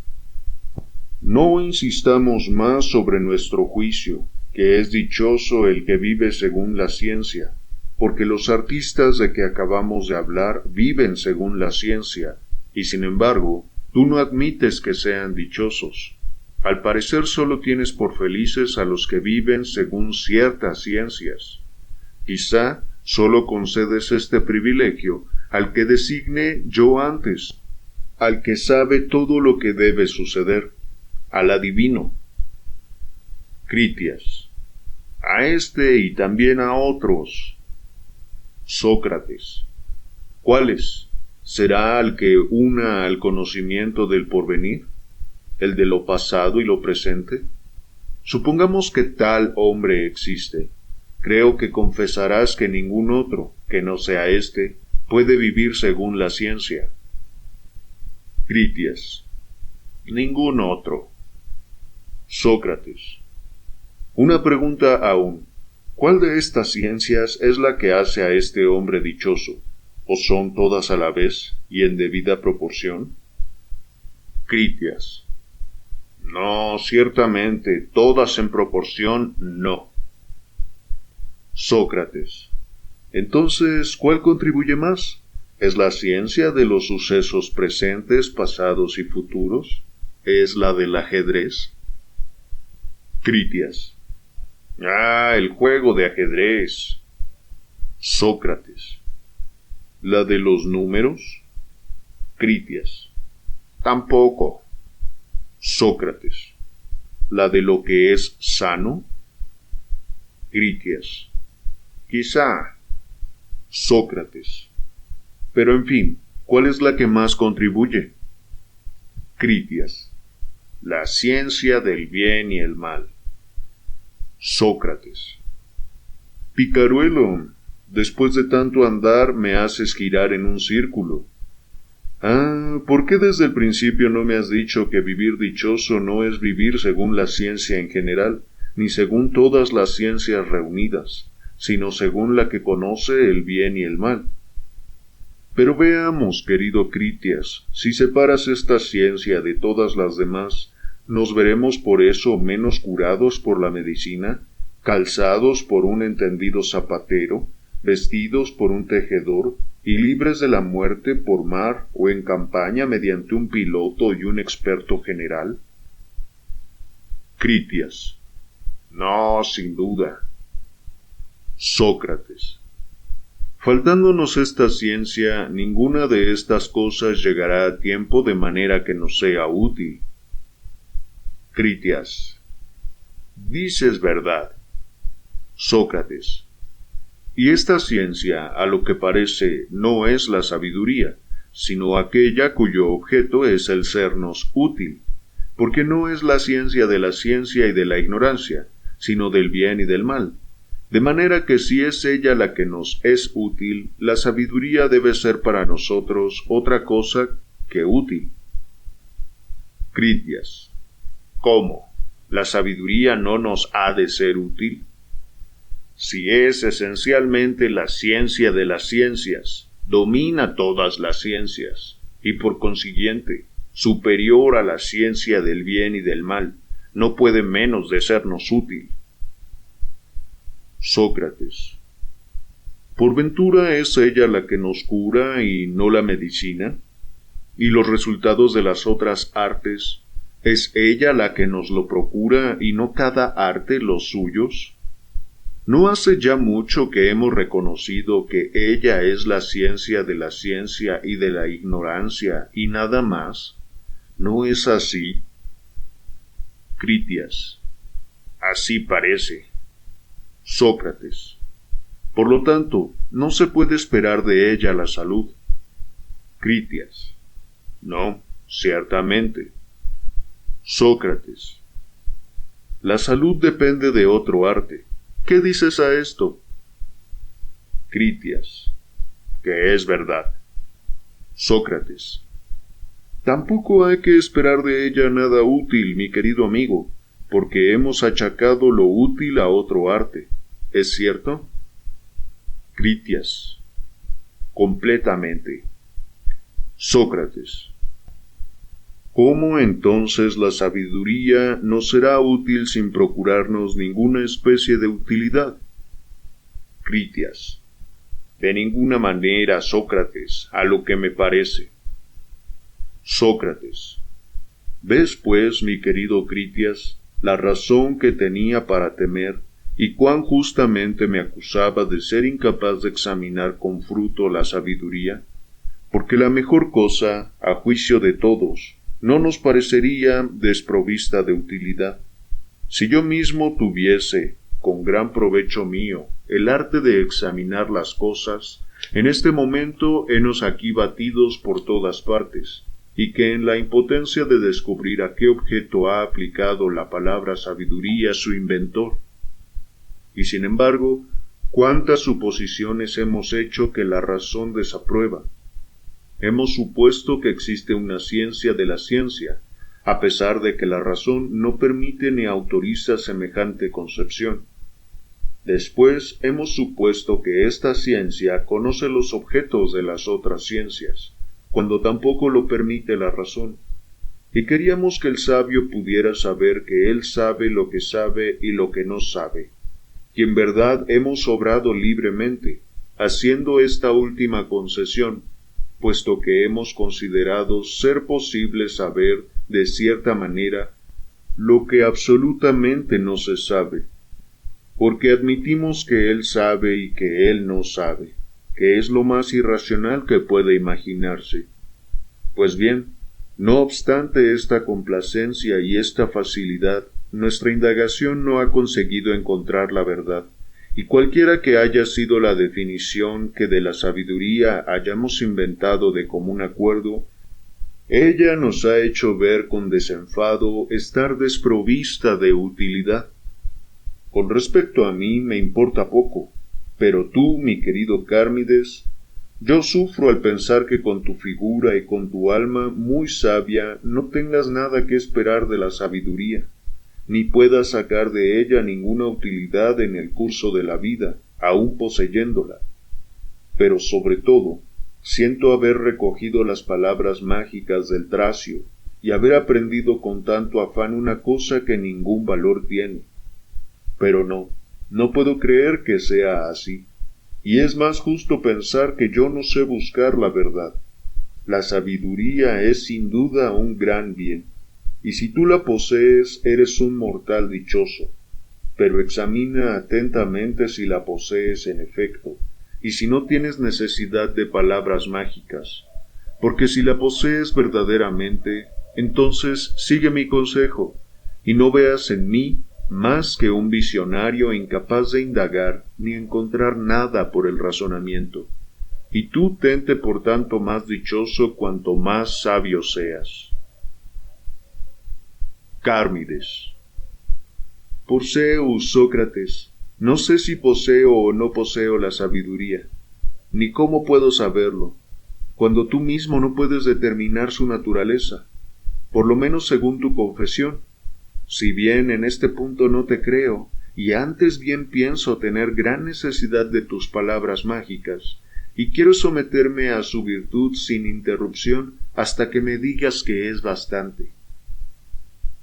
Critias. Perfectamente. La mayor prueba que puedes darme de tu sabiduría, mi querido Cármides, es entregarte a los encantos de Sócrates, y no alejarte de él ni un solo instante. Cármides. Me uniré a él y seguiré sus pasos, porque me haría culpable si en este punto no te obedeciera, a ti que eres mi tutor, y si no hiciera lo que mandas. Critias. Sí, yo te lo mando. Cármides. Lo haré, y desde hoy quiero comenzar. Sócrates. Ah, ¿qué es lo que los dos traman? Critias. Nada, sino que nos tienes a tus órdenes. Sócrates. ¿Pero qué? ¿Emplean la fuerza sin dejarme la libertad de escoger? Cármides. Sí, la fuerza. Es preciso hacerlo así, puesto que él lo manda. Mira ahora lo que te toca a ti hacer. Sócrates. ¿Qué quieres que vea? Cuando has resuelto hacer una cosa y recurres a la violencia, ¿qué hombre puede resistirlo? Cármides. Entonces no te resistas. Sócrates. Concedido.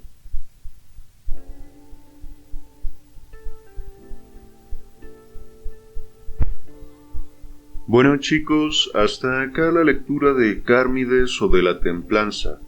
Espero que la hayan disfrutado y disculpen la demora, simplemente que ahora no he tenido tanto tiempo para grabar y este texto lo grabé en los pequeños ratos libres que tenía a lo largo de la semana. Bueno, si les gustó la lectura, los invito a que dejen un like, a que se suscriban, a que activen las notificaciones para no perderse ninguno de los próximos videos.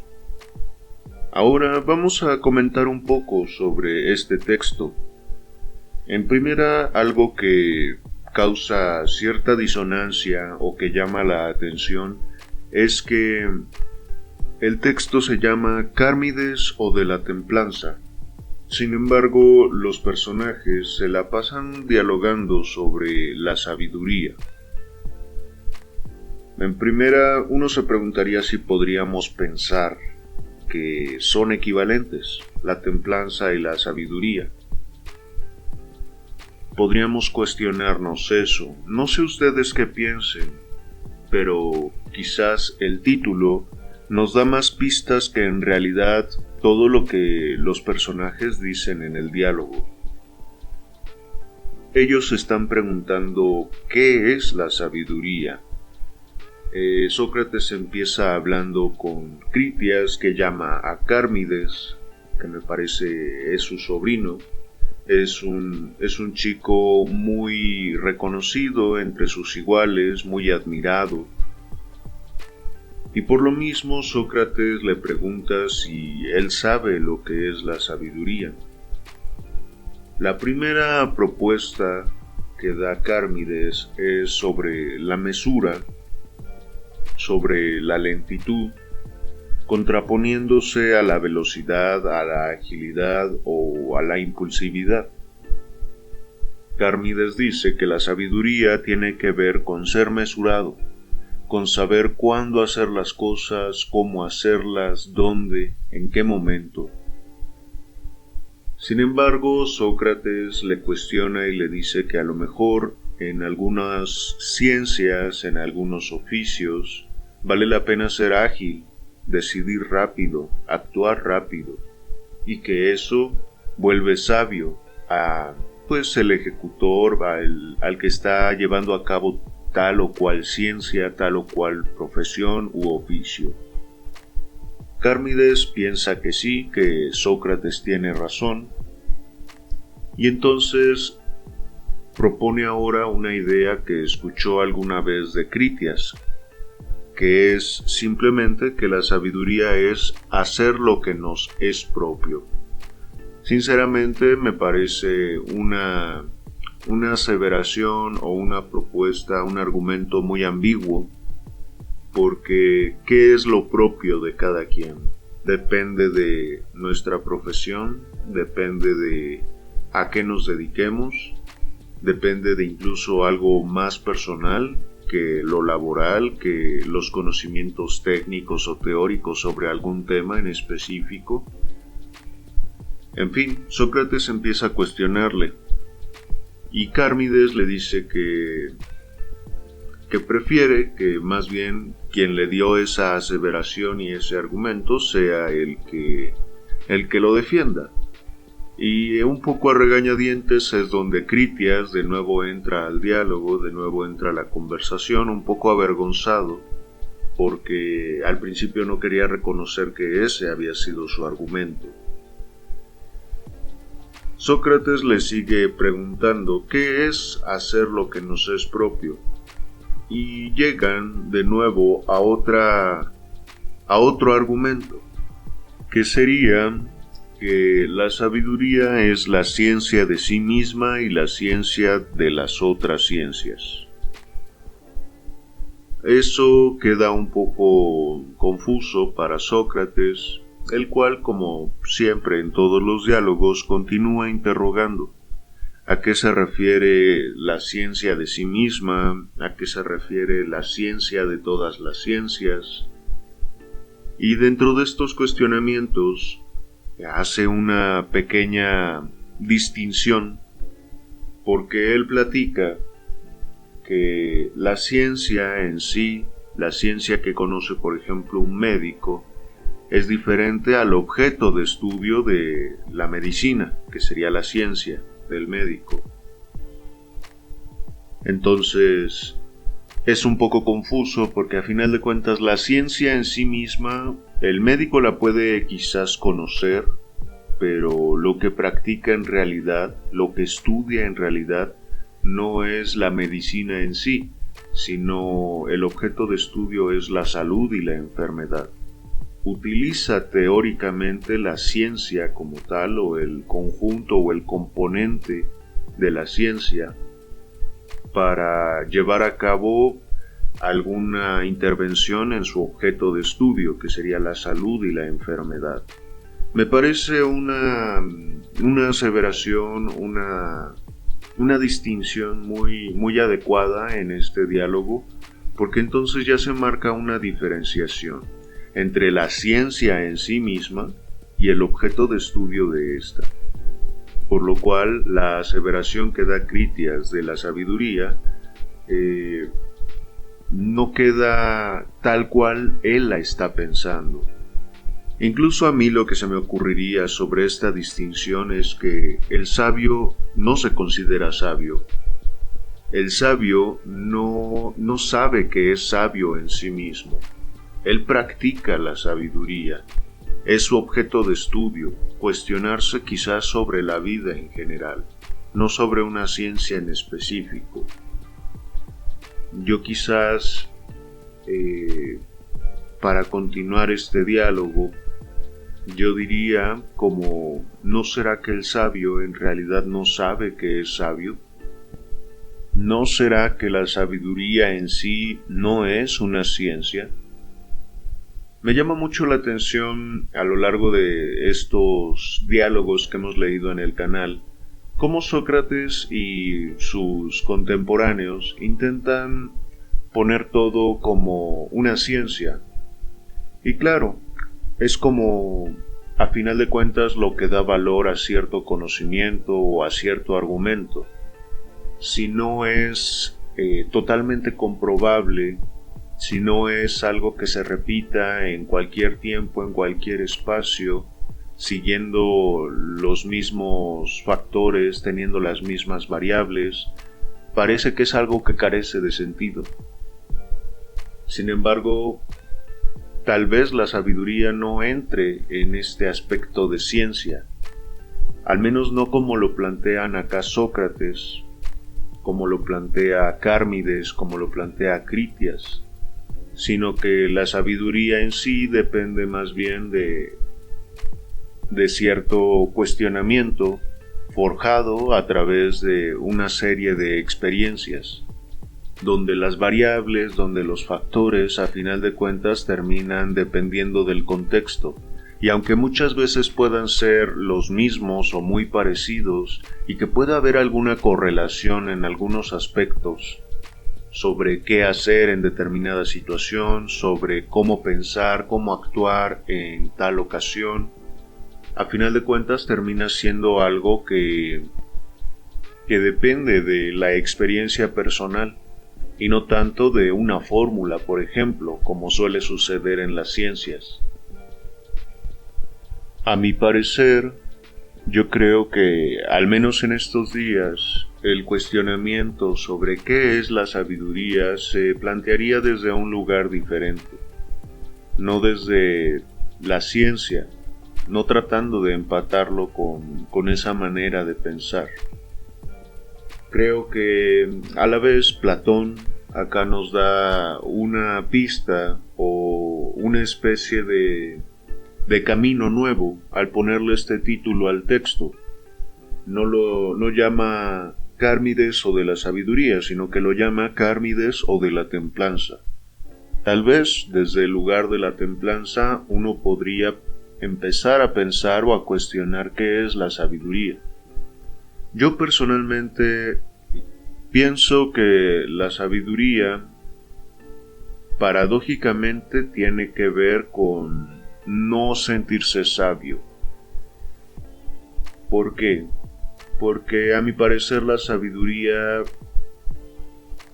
está íntimamente ligada con la incertidumbre. A mí me parece que la persona que puede tolerar mejor la incertidumbre es la persona que se cuestiona más, que presta más atención a sus experiencias, que se vuelve más autoobservador y observador de las diferentes dinámicas en la vida, ¿no? En los vínculos, en diferentes momentos importantes de la vida, donde a lo mejor ser sabio, donde a lo mejor cuestionarse, vale la pena.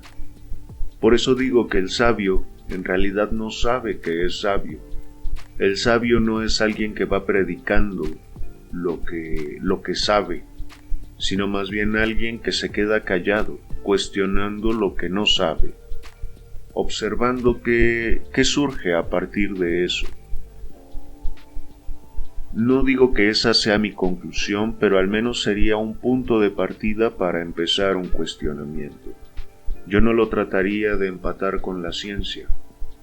Ha habido muchos conceptos, muchos pensamientos o conjuntos de pensamientos que al final se han vuelto teorías. Por ejemplo, el psicoanálisis, que es considerado una pseudociencia por muchas personas, por disciplina, por muchas otras.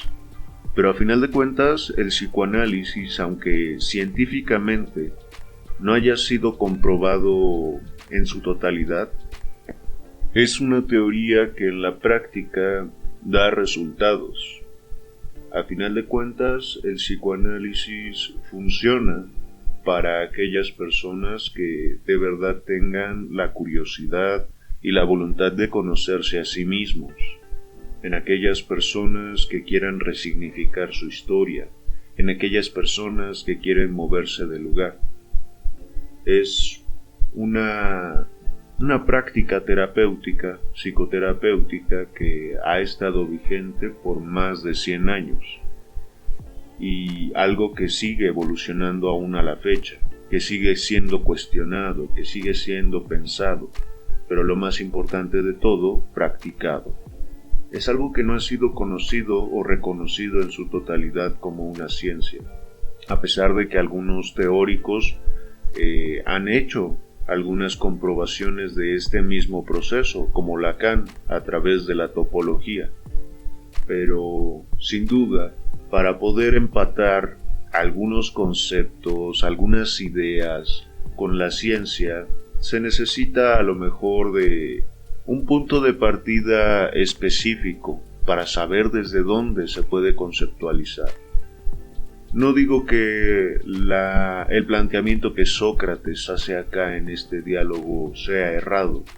Al contrario, creo que es muy importante poder empatarlo con algo como la ciencia, incluso muy ambicioso, pero quizás para definirlo de una manera más experiencial, quizás no tan científica y más empírica. Yo diría que tiene que ver con lo que he mencionado hasta ahora, con la incertidumbre, con que la ciencia o el concepto en sí de la sabiduría va totalmente por otro lado diferente a la experiencia de ser sabio, porque el sabio, si se considera como tal vez dejaría de cuestionar muchas cosas, tal vez empezaría a tomar algunas ideas por certezas, y en lugar de sabio se convertiría en un necio, en alguien que cree saberlo todo, en alguien que siente que su palabra es, a final de cuentas, lo que da la pauta para que los demás sigan su consejo, para que los demás conciban el mundo como él lo concibe. Y es un poco lo que Sócrates planteaba, me parece, en su Apología, cuando está en este juicio, cuando se está deliberando de qué va a ser de él, cuál va a ser su castigo por, entre comillas, envenenar a los jóvenes con sus ideas. Si recuerdan bien, en aquel texto, Sócrates dice que él se dirigió a los más altos exponentes en cada una de las ciencias o del arte. Va con políticos, va con poetas, va con artesanos, va con científicos, y a todos ellos los cuestiona.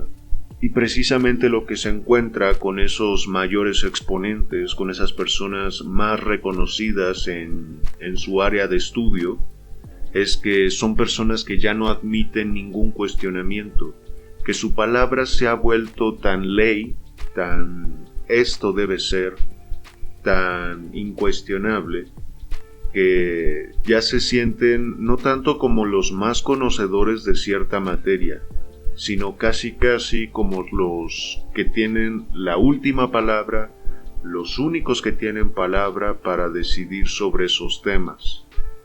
Y eso, a mi parecer, es lo que quita el valor a esa persona. No tanto que no sepa lo que sí sabe, sino que no se cuestiona para que esa ciencia, ese arte, siga evolucionando. Por eso digo que el sabio, cuando se considera tal, termina tomando sus palabras y sus pensamientos como certezas, y no hay espacio para cuestionamiento y evolución de cada concepto, de cada situación de vida o de cada experiencia. Por eso el pie de página que hace Platón a lo largo de este texto, uno de los pies de página hace esta diferenciación entre ciencia y el objeto de estudio de la misma.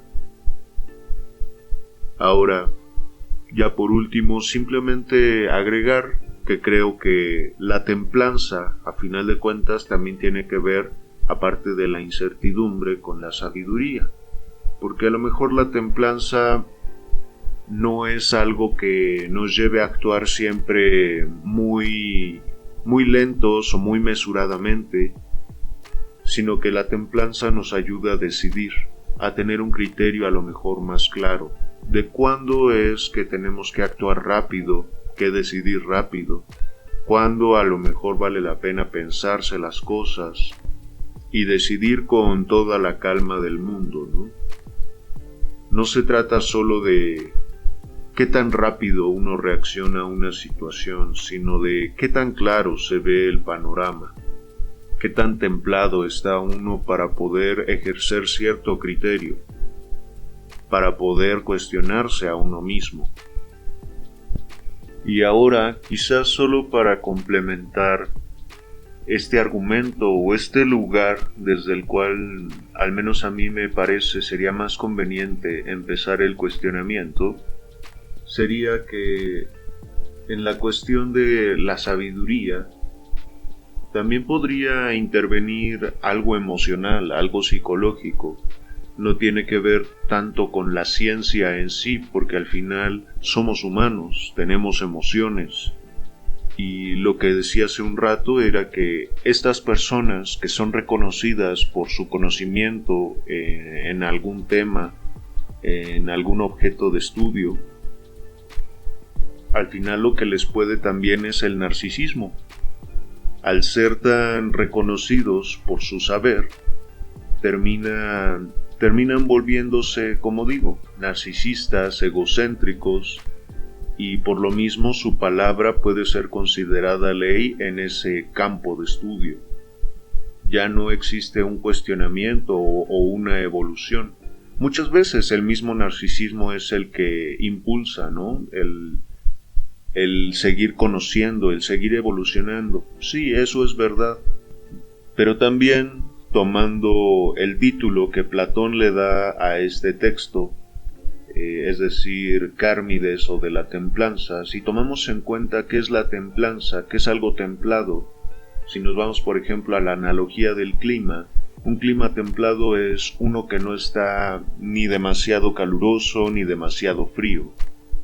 Eso creo que hace alusión a el estado emocional de cada persona, en este caso al estado emocional del sabio.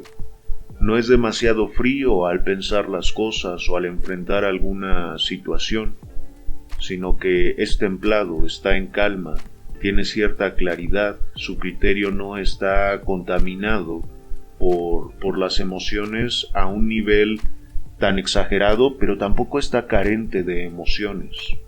Por eso mismo creo que no empata con la ciencia, porque la ciencia a final de cuentas es fría. Es una serie de cuestionamientos, de fórmulas, de variables que se repiten y que pueden ser comprobables. Sin embargo, una persona puede tomar la misma decisión que otra. Aunque las dos se encuentren en aparentemente la misma situación, habrá situaciones, habrá diferentes factores que varíen, que sean diferentes, y por lo tanto, una misma decisión para estas dos personas puede tener dos resultados totalmente diferentes. Por eso creo que, a final de cuentas, si uno trata de volver la sabiduría a una ciencia o definir cuál es su objeto de estudio y conceptualizarlo desde ahí, no tendríamos un lugar de llegada muy coherente que digamos. En fin, hasta aquí voy a dejar estos comentarios. Les recuerdo que esto no es una opinión basada en un estudio profundo de filosofía. Todo esto es simplemente mi opinión, si acaso pensado desde la experiencia terapéutica, desde el conocimiento psicoanalítico y desde un lector asiduo. Así que si ustedes gustan dejar algún aporte, algún comentario aquí abajo, es bien recibido, como siempre. Para mí ha sido un placer leerles, así que si les gustó mi lectura, si les gustó el video, dejen un like, suscríbanse y recomienden este canal con sus amigos. Nos vemos.